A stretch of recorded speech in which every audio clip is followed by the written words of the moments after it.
Namaste, welcome to AV News. Munduga headlines.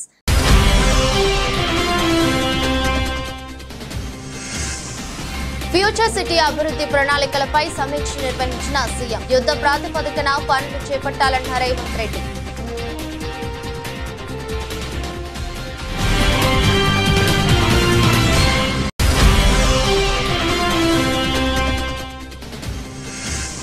Chandrababu నిర్ణయాలు పోలవరంకు ప్రతికూలంగా మారాయన్న మాజీ మంత్రి అంబటి రాంబాబు. చంద్రబాబు తప్పిదం వల్లే డయాఫ్రమ్ వాల్ కొట్టుకుపోయిందన్న ఆరోపణ.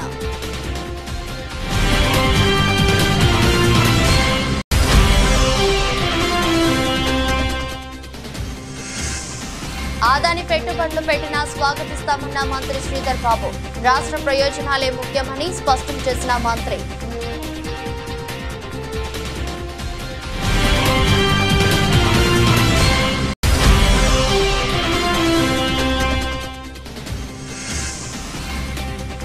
దేశ సాగునీటి రంగంలోనే తొలిసారి విజయవంతంగా Tungabhadra dam stop log gate బిగింపు సంబరాలు చేసుకున్న ఇంజనీర్లు, అధికారులు.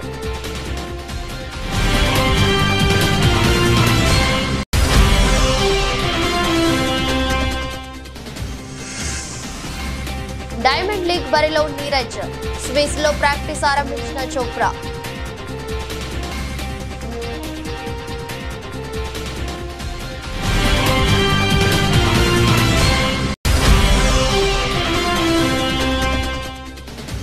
పగుమన్న బంగారం 72,000 దాటిన తులం ధర. అంతర్జాతీయ మార్కెట్లో అతి విలువైన లోహాలు ధరలు దూసుకుపోవడంతో పుంజుకున్న దేశీయ ధరలు.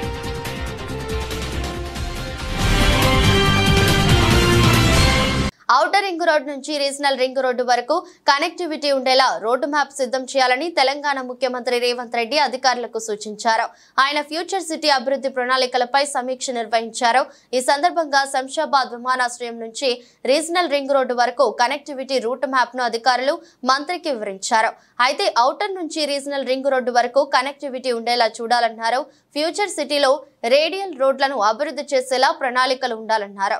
అలాగే రోడ్డు, మెట్రో మార్గాల భూసేకరణ, ఇతర అంశాలపై సమన్వయంతో పనిచేయాలని అధికారులకు సూచించారు. ఫ్యూచర్ సిటీకి సంబంధించి పూర్తి స్థాయి ప్రణాళికలు, రూట్ మ్యాప్ సిద్ధం చేసి యుద్ధ ప్రాతిపదికన పనులు చేపట్టాలన్నారు. పెట్టుబడిదారులను తమ ప్రభుత్వం వ్యాపారవేత్తలుగానే చూస్తుందని, తమకు రాష్ట్ర ప్రయోజనాలే ముఖ్యమని మంత్రి ఐటీ పరిశ్రమల శాఖ మంత్రి దుద్దిల్ల శ్రీధర్ బాబు స్పష్టం చేశారు. 10 ఏళ్ల బీఆర్ఎస్ ప్రభుత్వం కొత్త పరిశ్రమల స్థాపనలో ఫెయిల్ అయిందని మంత్రి శ్రీధర్ బాబు తెలిపారు. ఐటీ పరిశ్రమల మంత్రిగా రాష్ట్ర ప్రభుత్వం తరపున కేటీఆర్ కుదుర్చుకున్న ఒప్పందాల్లో కేవలం 30% మాత్రమే పెట్టుబడులు పెట్టాయని తెలిపారు. గత ప్రభుత్వం చేసిందంతా ప్రచార ఆర్భాటం తప్ప ఇంకేమీ లేదు. 30 మార్కులు సాధించిన ప్రభుత్వాన్ని ఫెయిల్ ప్రభుత్వమే అంటారు. సీఎంగా కేసీఆర్ 15 రోజుల పాటు చైనాలో పర్యటించారు. అప్పుడు 1,00,000 కోట్ల ఒప్పందాలు చేసుకున్న పెట్టుబడులు పెట్టింది కేవలం 30%. దావోస్, అమెరికా, కొరియా పర్యటనలలో మా ప్రభుత్వం చేసుకున్న ప్రతి ఒప్పందాన్ని వ్యాపారంగా మలిచేందుకు చిత్తశుద్ధితో కృషి చేస్తామని వివరించారు. No, they are doing their groundwork. Actually, first of all, on the philosophy, this question has been asked by many a time when I got, a call for invitation to inaugurate a Adani-led space company product. Okay, so we are very clear. Our government is focused. Whoever would like to partner with this state government, we would like to invite them. Because ultimately, we need employment for our people, we need investment for our state, and our Chief Minister, and we are all categorical in saying that whoever comes to invest in our state and would like to partner with us, we will definitely welcome them. On the philosophical issue, on the ideology issue of the Congress over there, we will definitely be aligning with our party and see that, what is the interest of the state is more important. And we will also tell, if the Adani or some other big businessman interests are there which are against our people, then we will try to fight against it. We are very quite clear on this.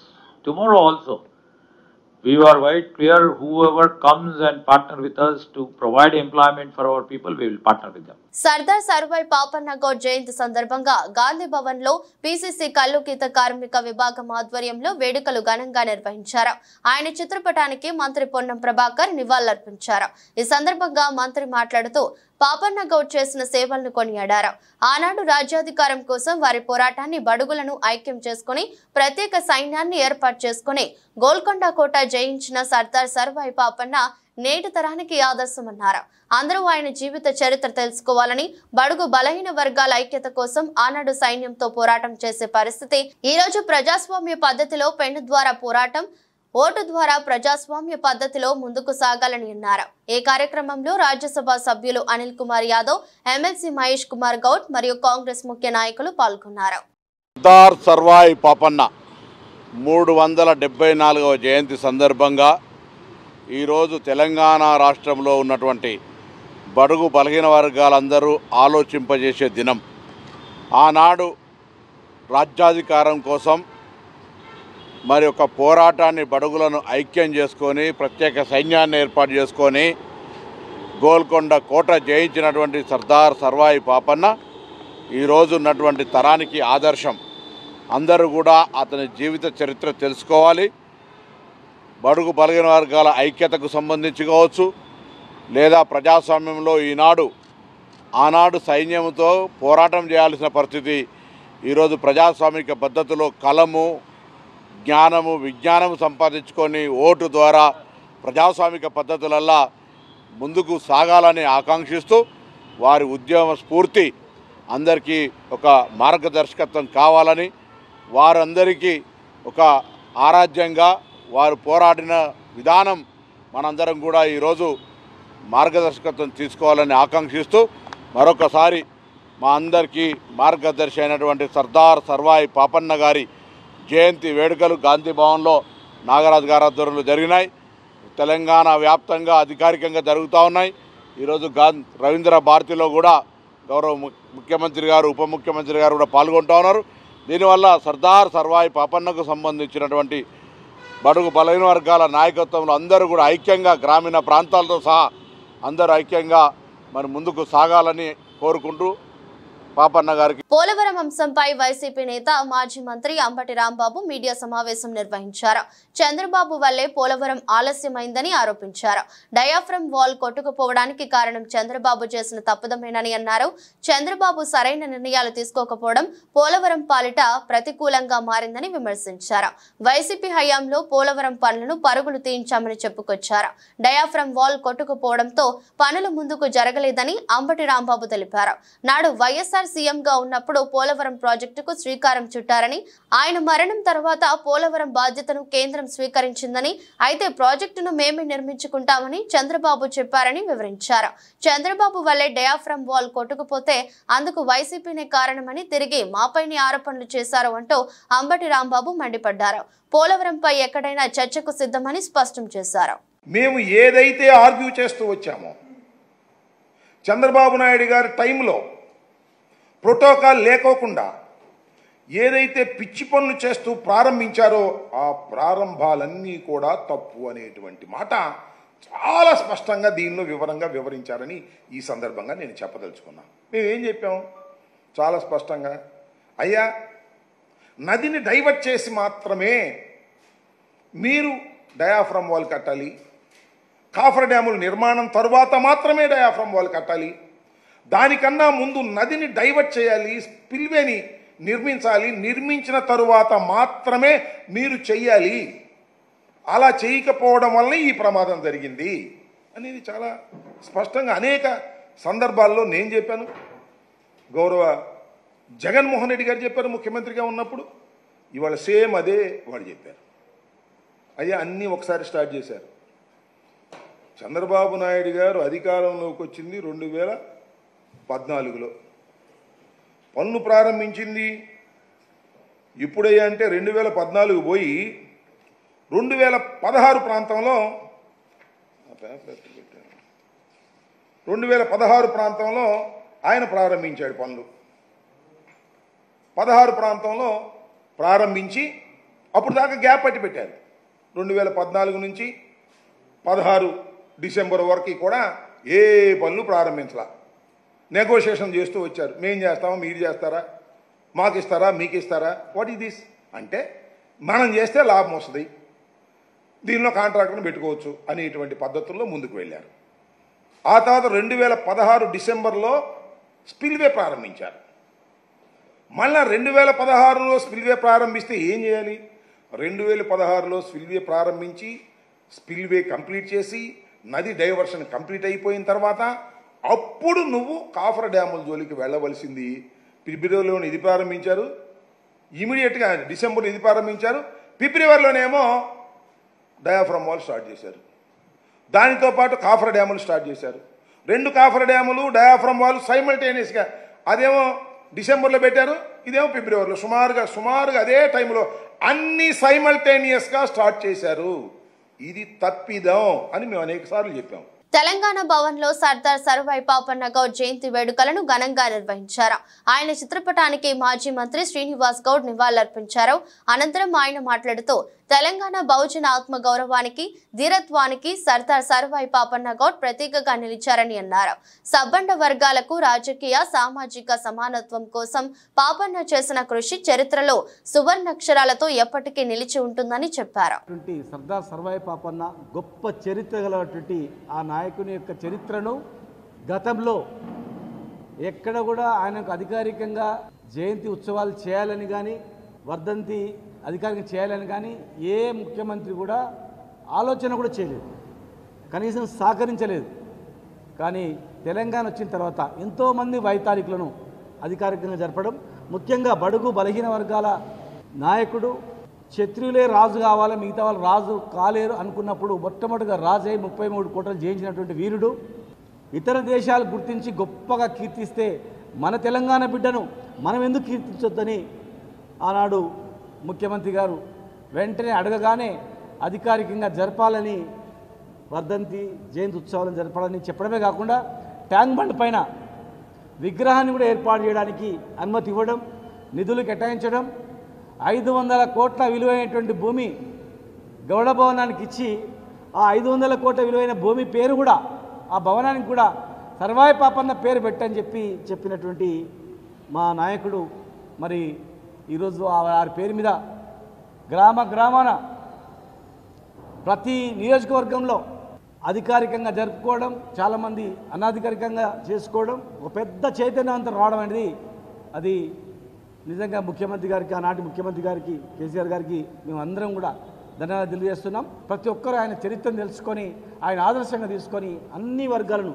అన్ని కులవృత్తులు, రైతులను, కులవృత్తులను కలుపుకొని ముందుకు పోయి రాజకీయ చైతన్యవంతులు చేయాలని చెప్పని, మరి బీసీ జనగణను కూడా ఇమ్మీడియట్గా చేయాలని చెప్పని కూడా ఈ సందర్భంగా మేము ఆయన రిక్వెస్ట్ చేస్తూ ఉన్నాం. సర్దార్ సర్వాయి పాపన్న కిలాషాపురం ఆ గ్రామవాసిగా చరిత్ర, స్ఫూర్తి ఒక చెప్పుకోవాల్సిన అవసరం. ఈరోజు వారి కార్యకలాపాలకు నివాళులు అర్పించడం మరొకటి. ఆ స్ఫూర్తితో ముందడుగు వేయడానికి చేసే చర్యలు చేపట్టాల్సిన అవసరం. సామ్రాజ్యవాదులకు వ్యతిరేకంగా ఈ ప్రాంతవాసులకు ఆదర్శంగా నిలిచిన వ్యక్తి సర్దార్ సర్వాయి పాపన్న.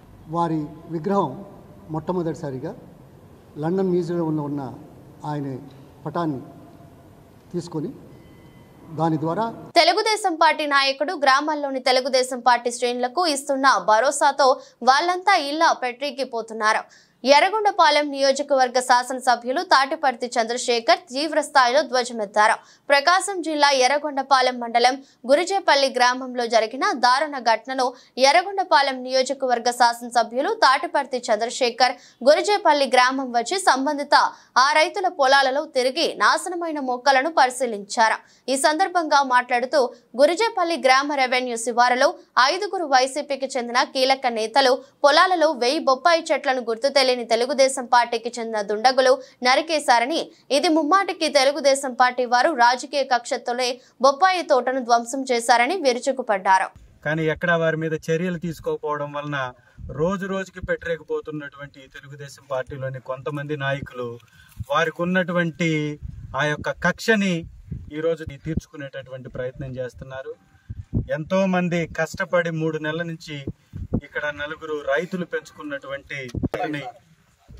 ఈ యొక్క బొప్పాయి తోటని నాశనం చేశారు. దాదాపుగా 1000 పైచిలుకు మొక్కల్ని ఇక్కడ ధ్వంసం చేశారు, విరిసేశారు, తొక్కేశారు, పీకేయడం జరిగింది. ఇది ఒకరిదే కాదు, నలుగురు వైఎస్ఆర్ కాంగ్రెస్ పార్టీలో కీలకమైనటువంటి నాయకుల యొక్క పొలాలని ఇక్కడ ధ్వంసం చేశారు.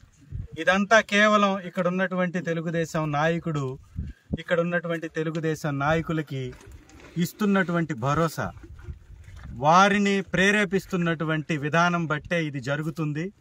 రోజు రోజుకి 2 నెలలు అయిపోయినా కానీ ఎలక్షన్స్ తర్వాత పెరుగుతున్నాయి తప్ప కేసులు తగ్గుతున్నటువంటి పరిస్థితి లేదు. 3 నెలలు పెంచుకున్నటువంటి మొక్కల్ని 1000 మొక్కల్ని నాశనం చేశారు. ఇవాళ ఈ 1000 మొక్కలు దాదాపు 7 ఎకరాల భూమిలో ఉన్నటువంటి మొక్కల్ని అక్కడక్కడ మధ్యలోగా నాశనం చేయడం జరిగింది.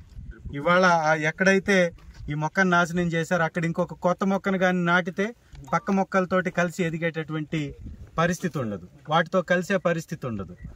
ఈ తోట మొత్తం కూడా డ్యామేజ్ అయినటువంటి పరిస్థితి. వాటర్ ఇచ్చేటటువంటి డ్రిప్ పైపులను కూడా పీకివేసి వీళ్ళందరికీ తీరని నష్టం చేశారు. ఈ రకమైనటువంటి కక్షా రాజకీయాలకు వేదికగా మారుతున్నటువంటి ఎర్రగొండపాలెంలో ప్రేరేపిస్తున్నటువంటి తెలుగుదేశం నాయకుల్ని, చేస్తున్నటువంటి ఆ నాయకుల్ని కూడా కట్టడి చేయాల్సినటువంటి బాధ్యత గౌరవ ఈ డిపార్ట్మెంట్ వారికి, కలెక్టర్ గారికి, ఎస్పీ గారికి ఉంది. వారందరికి కూడా ఇదే మేము ఇస్తున్నటువంటి పూర్తిగా సాక్ష్యాలతో సహా ఈ పొలంలో నిలబడి వారికి వివరాలని.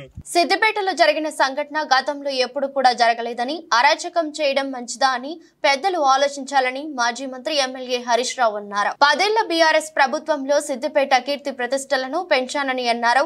సిద్దిపేట పట్టణంలో ఎన్జీఓ భవన్ లో ఏర్పాటు చేసిన ఉద్యోగ విరమణ 10వ తరగతి మండల టాపర్లకు సన్మాన కార్యక్రమంలో ఎమ్మెల్యే హరీష్ రావు, ఎమ్మెల్సీలు యాదవరెడ్డి, దేశపతి శ్రీనివాస్ పాల్గొన్నారు. అనంతరం హరీష్ రావు మాట్లాడుతూ సిద్దిపేటకు కీర్తి ప్రతిష్టలు పెంచేందుకు చాలా కృషి చేశానని, కానీ కాంగ్రెస్ ప్రభుత్వం ఎన్నో అభివృద్ధి పనులను మధ్యలో నిలిపివేశారని విమర్శించారు.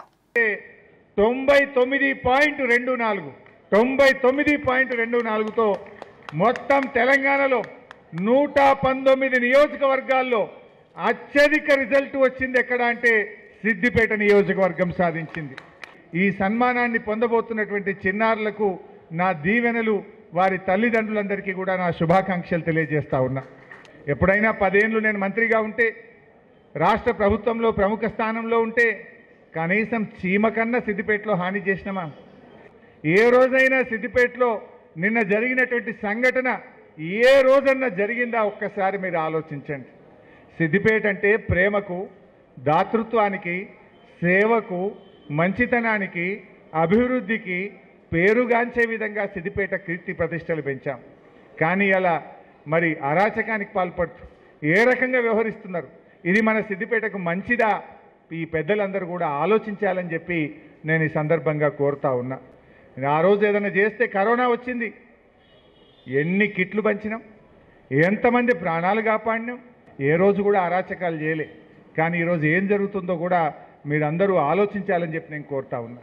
కానీ నేడు కొత్తగా వచ్చిన కాంగ్రెస్ ప్రభుత్వం కొత్తగా ఇచ్చింది ఏమీ లేదు, కానీ ఉన్నవి తీసుకుపోతున్నారు.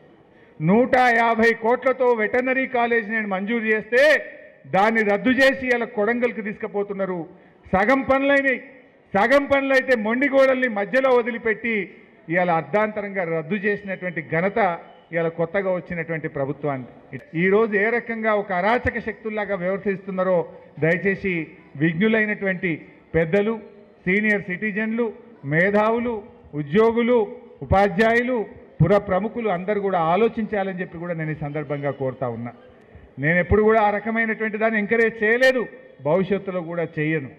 సిద్దిపేట బాగుండాలని కోరుకునే వ్యక్తిని, సిద్దిపేట ఇంకా పెరగాలని కోరుకునేటువంటి వ్యక్తిని.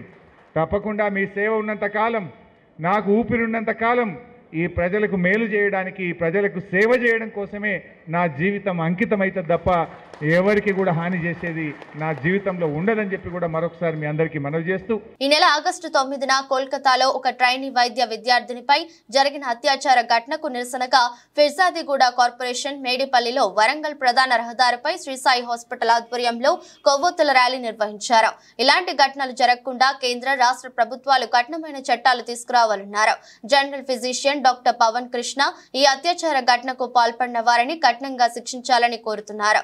ఈ ర్యాలీలో డాక్టర్ మహేందర్, శ్రీ సాయి హాస్పిటల్ సిబ్బందితో పాటు స్థానిక యువజన సంఘాల విద్యార్థులు పాల్గొన్నారు. దైవంగా భావించి డాక్టర్ కు రక్షణ లేదని, ఘటనపై సుప్రీంకోర్టు సిట్టింగ్ జడ్జితో విచారణ జరిపించాలని ఎస్ఎఫ్ఐ రాష్ట్ర నాయకులు లక్ష్మణ్ డిమాండ్ చేశారు.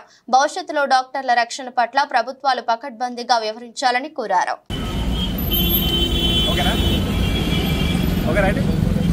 ఆగస్టు 9న కోల్కతా ప్రాంతంలో మౌమిత అనే డాక్టర్ పైన అత్యాచారం చేసి హత్య చేయడం జరిగింది. దాదాపు ఘటన జరిగి 9 రోజులు కావస్తులో కూడా ఒక అత్యాచార నిందితులను పట్టుకోలేకపోయారు. కేవలం ఒక నిందితులు పట్టుకొని ఈ యొక్క అత్యాచారాన్ని హత్య చేయని చెప్పేసి ప్రభుత్వం అక్కడ పోలీస్ అధికారులు దేశ ప్రజలని మోసం చేసే ప్రయత్నం చేస్తూ ఉన్నారు. వాస్తవానికి ఈ యొక్క అత్యాచారంలో దాదాపు ఒక 5-6 మంది అత్యాచారం చేసి హత్య చేసినట్టు అనేకమైనటువంటి ఆనవాళ్లు కనపడుతూ ఉన్నాయి. తాను ఇష్టానుసారంగా అంటే ఈరోజు అత్యాచారం చేసి ఈరోజు ఒక డాక్టర్ కి ఈరోజు ఆమెకు రక్షణ లేకుండా పోతే ఈరోజు సమాజంలో ఉన్నటువంటి ఒక డాక్టర్ వృత్తిని ఒక వృత్తిగా ఒక దైవంగా భావించినటువంటి డాక్టర్లకు ఈరోజు రక్షణ ఈరోజు ప్రజలకు సేవ చేయాలంటే వారికి అనేక రకమైనటువంటి ఆందోళన కనపడుతూ ఉన్నది. అంటే తక్షణమే ఒక ఘటన పైన సుప్రీంకోర్టు సిట్టింగ్ జడ్జి విచారణ జరిపించాల్సిన అవసరం ఉన్నది. ఎందుకంటే ఈరోజు సుప్రీంకోర్టు సిట్టింగ్ జడ్జి విచారణ జరిపిస్తే అన్ని విషయాలు బయటకు వస్తాయి. ఈ ఘటనకు సంబంధించిన యావత్ దేశవ్యాప్తంగా అనేక మంది డాక్టర్లు ఈరోజు పెద్ద ఎత్తున నిరసన తెలియజేయడం జరిగింది. అంటే ఈరోజు డాక్టర్లకు జరిగినటువంటి ఘటన రేపు ఇంకో వ్యక్తికి జరగవచ్చు, లేకపోతే ఇంకో వ్యక్తికి జరగవచ్చు. అంటే ఇటువంటి ఘటనలు జరిగినప్పుడు ఈరోజు దేశవ్యాప్తంగా ఉన్నటువంటి ప్రజలు గానీ, రాజకీయ నాయకులు గానీ, విద్యార్థులు గానీ, యువకులు గానీ, మహిళలు స్పందిస్తున్నారు. అంటే ఓన్లీ ఘటన జరిగినప్పుడు అంతా బయటకు వచ్చి ఈరోజు వీవాన్ జస్టిస్ అని చెప్పి స్లోగన్ చేసి మనము ఈరోజు పోరాటం చేస్తా ఉన్నాను. అంటే ఈ యొక్క ఘటన జరగకుండా ప్రభుత్వాలు కూడా పటిష్టమైన చట్టాన్ని తీసుకొచ్చి ప్రభుత్వాలు కూడా అక్కడ ఉన్నటువంటి ఆ ప్రాంతాల్లో ఉన్నటువంటి డాక్టర్లకు కానివ్వండి, లేకపోతే ఒక మెడికల్ సిబ్బంది కాని వాళ్ళ రక్షణ కల్పించడం ఒక పటిష్టమైన ఒక చట్టాన్ని అమలు చేసినప్పుడు ఈ ఘటన పునరుద్ధ కావు. ఎందుకంటే ఈరోజు దేశవ్యాప్తంగా ఈ ఘటన జరగడం చాలా దేశ ప్రజలకే అవమానకరంగా ఉంది. కాబట్టి ఖచ్చితంగా ఈ యొక్క భారతదేశంలో కేంద్ర ప్రభుత్వం గానీ, ఆ రాష్ట్రంలో ఉన్నటువంటి మమతా బెనర్జీ ప్రభుత్వం గానీ తక్షణమే ఈ ఘటన పైన సుప్రీంకోర్టు సిట్టింగ్ జడ్జి విచారణ కాదించాల్సిన అవసరం ఉన్నది. ఆ తరుణంలోనే అక్కడ నిందితుల విషయాలు మత్తు పదార్థాలకు వ్యతిరేకంగా యువత విద్యార్థులలో చైతన్యం తీసుకురావడానికి వరంగల్ పోలీస్ కమిషనరేట్ పరిధిలో ఆదివారం ఉదయం 4K రన్ కార్యక్రమాన్ని నిర్వహించారు. హన్మకొండలోని పోలీస్ పరేడ్ గ్రౌండ్ నుండి అదాలత్ సర్కిల్ వరకు 4K run CP amber Kishore జెండా ఊపి కార్యక్రమాన్ని ప్రారంభించారు. ఈ కార్యక్రమంలో సిపితో పాటుగా వరంగల్, హన్మకొండ జిల్లా కలెక్టర్లు, మున్సిపల్ కమిషనర్, అదేవిధంగా పాఠశాల విద్యార్థులు, యువత ఉత్సాహంగా పాల్గొన్నారు. ఈ సందర్భంగా వరంగల్ పోలీస్ కమిషనర్ అంబర్ కిషోర్ జూ మాట్లాడుతూ యువత మత్తు పదార్థాలకు బానిసై జీవితాన్ని నాశనం చేసుకోవద్దని, మత్తు పదార్థాలను సేవించినా, అమ్మినా, సప్లై చేసినా చట్టపరంగా కఠినమైన చర్యలు తీసుకుంటామని, ఇలాంటి వాటికి బానిసై యువత బంగారు జీవితాన్ని నాశనం చేసుకోవద్దని ఈ రోజు ఈ కార్యక్రమం నిర్వహించామని తెలిపారు. మత్తు పదార్థాల గురించి సమాచారం తెలిస్తే పోలీసులకు సమాచారం ఇవ్వాలని అన్నారు. మ్యూజిక్, బుక్స్, ఫిట్నెస్, ఇంకా చాలా విషయాలు ఉన్నాయి లైఫ్ లో which makes life really beautiful. So please remember this. And also మీ ఫ్రెండ్ సర్కిల్లో ఎవరైనా కానీ మీ సిబ్లింగ్స్ అవ్వచ్చు, కజిన్స్ అవ్వచ్చు, seniors, juniors, anybody who's consuming this, please remember that they also require a helping hand. So వాళ్ళని ఒక పేషెంట్ లాగా చూడకుండా look at them with some sympathy and always report such cases. మీ ప్రిన్సిపల్కి కానీ, దగ్గర ఉన్న పోలీస్ వాళ్ళకి కానీ, ఎనీబడికి మీరు ఈ ఇన్ఫర్మేషన్ మీరు కన్జ్యూమ్ చేస్తున్నారు అని చెప్తే it helps us not only prevent further incidences but also help that particular person ఈ అడిక్షన్ నుంచి బయటికి రావడానికి. సో మీరు సొసైటీలో you should always help one another and ఈ సే నో టు డ్రగ్స్ అనే మెసేజ్ మీరు ఎప్పటికీ గుర్తుపెట్టుకొని ముందుకు తీసుకెళ్తారని ఆశిస్తున్నాను. Thank you. ఇక్కడ చెప్తే ఆ ప్లేస్ లో తప్పకుండా మా యాంటీ డ్రగ్ టీమ్ ఉంది, ఒక 20 మెంబర్స్ స్పెషలైజ్డ్ టీమ్ ఉంది. ఇదే పని గురించి వాళ్ళకి మేము రెగ్యులర్ గా పంపిస్తున్నాము. వాళ్ళతో లోకల్ పోలీస్ కూడా చాలా జాగ్రత్తగా సర్వే చేస్తున్నారు, ఏరియా విజిట్ చేస్తున్నారు. మీ అందరికీ సహాయం సహకారంతో వరంగల్ కి మనము డ్రగ్ ఫ్రీ చేయాలి. చాలా స్టేట్స్ నుంచి, ఛత్తీస్గఢ్, ఆంధ్రప్రదేశ్, మహారాష్ట్ర నుంచి కొత్త స్టూడెంట్స్ మనకు రావాలి. వాళ్ళకి పంపించిన పేరెంట్స్ కి నమ్మకం ఉండాలి, భరోసా ఇవ్వాలి. మేము వరంగల్ పంపిస్తే మా పిల్లలకి అక్కడ ఏం ఉండదు. ఇవ్వగలుగుతారా? ఇంజనీర్లు అద్భుతం చేశారు. తుంగభద్ర జలాశయంలో కొట్టుకుపోయిన 19వ క్రస్ట్ గేట్ స్థానంలో స్టాప్ లాక్ గేటును విజయవంతంగా అమర్చారు. దీంతో నీటి వృధాకు అడ్డుకట్టపడింది. ఈ నెల 10న వరద పోటు కారణంగా గేటు కొట్టుకుపోయింది. అప్పటి నుంచి కొత్త గేటును అమర్చేందుకు ఇంజనీర్లు చేస్తున్న ప్రయత్నాలు ఎట్టకేలకు ఫలించాయి. గేట్ల రూపకల్పనలో నిపుణుడైన కన్నయ్య నాయుడు ఆధ్వర్యంలో ఇంజనీర్ల బృందం నిన్న స్టాప్ లాక్ గేటును బిగించింది. శుక్రవారం ప్రారంభమైన ఈ ప్రక్రియ గత రాత్రితో పూర్తయింది. మొత్తం 5 స్టాప్ లాక్ ఎలిమెంట్లతో శుక్రవారం 1 బిగించగా నిన్న మిగతా 4టిని బిగించారు. గేటు కొట్టుకుపోయినప్పటి నుంచి గేటు బిగించే వరకు మొత్తంగా 30,000 క్యూసెక్కుల నీరు వృధాగా సముద్రంలోకి వదిలేయాల్సి వచ్చింది. మొదటి ఎలిమెంట్ బిగించిన తర్వాత కూడా కొంత నీరు వృధా అయింది. అయితే రెండోది అమర్చాక నీటి వృధాకు అడ్డుకట్టపడింది. నిజానికి స్టాప్ లాక్ గేటు బిగించడం కొత్తేమి కాకపోయినా డ్యాంలోని నీటి ప్రవాహం కొనసాగుతుండగానే గేటును బిగించడం మాత్రం ఇదే తొలిసారి. గేటు బిగింపు విజయవంతం కావడంతో ఇంజనీర్లు డ్యాం పైనే సంబరాలు చేసుకున్నారు. గాయంతో ఇబ్బంది పడుతున్న ఈ సీజన్ ను వీలైనంత మెరుగ్గా ముగించాలని డబుల్ ఒలింపిక్ పతక జావెలిన్ థ్రోయర్ నీరజ్ చోప్రా భావిస్తున్నారు. ఈ నేపథ్యంలో ఈ నెల 22 నుంచి లాసన్నెలో జరిగే డైమండ్ లీగ్ లో తాను పాల్గొంటున్నట్టు చోప్రా ప్రకటించారు. పారిస్ ఒలింపిక్స్ లో రజతం సాధించిన తర్వాత వైద్యుల సలహా కోసం చోప్రా నేరుగా జర్మనీ వెళ్లారు. గజల్లో గాయానికి శస్త్రచికిత్స చేయించుకుంటాడని వార్తలు వచ్చాయి. అయితే స్విస్ లో ప్రాక్టీస్ ఆరంభించిన చోప్రా డైమండ్ లీగ్ లో పాల్గొంటున్నట్టు వర్చువల్ గా జరిగిన మీడియా సమావేశంలో తెలిపారు. గాయం మరింత తీవ్రం కాకుండా జాగ్రత్తలు తీసుకుంటూనే సాధన చేస్తున్నట్టు చెప్పారు. వచ్చే నెల 12, 13 తేదీల్లో బెల్జియంలో జరిగే సీజన్ చివరి డైమండ్ లీగ్ మీట్ లో కూడా పాల్గొనాలని భావిస్తున్నారు. ఇక 90 మీటర్ల మార్క్ ను చోప్రా ఇప్పటి వరకు దాటలేకపోవడం పెద్ద చర్చనీయాంశంగా మారింది. కానీ దాన్ని దేవుడికే వదిలేస్తున్నానన్నారు. బంగారం ధర మళ్లీ బగ్గుమన్నది. అంతర్జాతీయ మార్కెట్లో అతి విలువైన లోహాల ధరలు దూసుకుపోవడంతో దేశీయ ధరలు పుంజుకున్నాయి. వచ్చే నెల సమీక్షలో ఫెడరల్ రిజర్వులు వడ్డీ రేట్లను 0.5% వరకు తగ్గించే అవకాశం ఉన్నట్లు వచ్చిన సంకేతాలు మదుపరులు తమ పెట్టుబడులను అతి సురక్షితమైన పుత్తడి వైపు మళ్లించారు. దీంతో గ్లోబల్ మార్కెట్లో ఒకే రోజు ఔన్స్ ధర 2% వరకు పెరిగాయి. ఈ నేపథ్యంలో హైదరాబాద్ లో తురం పుత్తడి ధర అయితే ఏకంగా 72,000 దాటింది. 99.9% స్వచ్ఛత కలిగిన 24 క్యారెట్ల 10 గ్రాముల బంగారం ధర 1,150 అధికమైన 72,770 పలికింది. అటు 22 క్యారెట్ ధర కూడా 1,050 అధికమై 66,700కి చేరుకుంది. బంగారంతో పాటు వెండి పరుగులు పెట్టింది. కిలో వెండి 2,000 అధికమై 91,000 పలికింది. అంతకు ముందు ఇది 89,000గా ఉంది. పారిశ్రామిక వర్గాలు నాణేల తయారీదారుల నుంచి డిమాండ్ లేకపోయినప్పటికీ ధరలు పెరగడం విశేషం. మరోవైపు పండుగ సీజన్, పెళ్లిళ్ల సీజన్ కావడంతో కొనుగోళ్లు ఊపందుకున్నాయని వ్యాపారస్తులు చెప్తున్నారు. వార్తలు ముగించే ముందు మరోసారి హెడ్లైన్స్.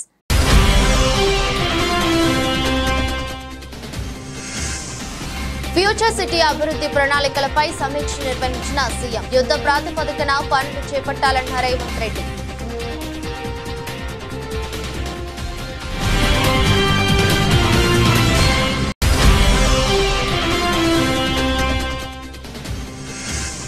చంద్రబాబు నిర్ణయాలు పోలవరంకు ప్రతికూలంగా మారాయన్న మాజీ మంత్రి అంబటి రాంబాబు. చంద్రబాబు తప్పిదం వల్లే డయాఫ్రమ్ వాల్ కొట్టుకుపోయిందన్న ఆరోపణ.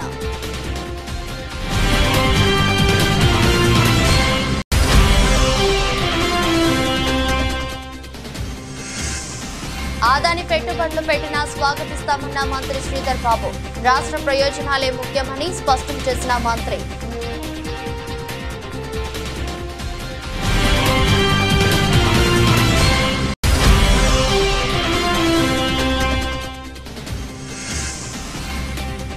దేశ సాగునీటి రంగంలోనే తొలిసారి విజయవంతంగా Tungabhadra dam stop lock gate బిగింపు సంబరాలు చేసుకున్న ఇంజనీర్లు, అధికారులు.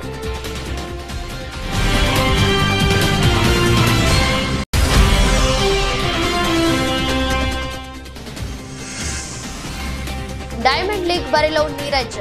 స్విస్ లో ప్రాక్టీస్ ఆరంభించిన చోప్రా.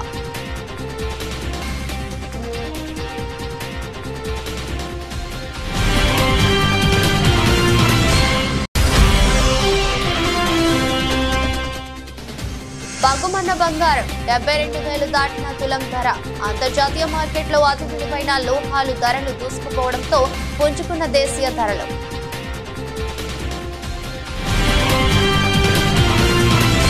ఇది రోజు బులెటిన్ మరో బులెటిన్లో మళ్ళీ కలుద్దాం. అంతవరకు సెలవు. నమస్కారం.